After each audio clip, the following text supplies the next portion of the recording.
দীর্ঘ অপেক্ষার পর আমরা সেই এটা কি বলে ছোট বোটে উঠছি, ঠিক আছে। এই বোটটা দেখতেও অনেক সুন্দর, একটা হাঁসের মতো। আমরা আসলে চালাইতে পারতেছি না, দুঃখের বিষয়। না তুমি এদিক ঘোরাও, আরে দাঁড়াও, না এদিক দিয়ে ওখানে লাগবে। এইবার হচ্ছে সামনে যাবো। আসলে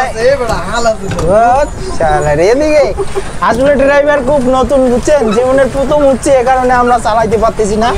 দুঃখের বিষয়। সামনে সামনে লাগিয়ে যাবে তো? না লাগবে না। আচ্ছা ঠিক আছে। আসলে আপনারা যদি বাংলাদেশ বিমান জাদুঘর আসেন তাহলে এরকম বোট দেখতে পারবেন। ভাই তুই প্যাডেল মার।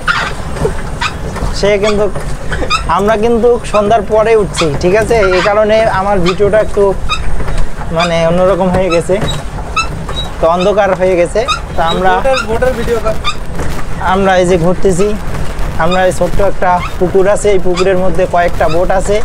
এই বোটে করে আপনারা ঘুরতে পারবেন, তার জন্য আপনাদেরকে টাকা গুনতে হবে, ঠিক আছে।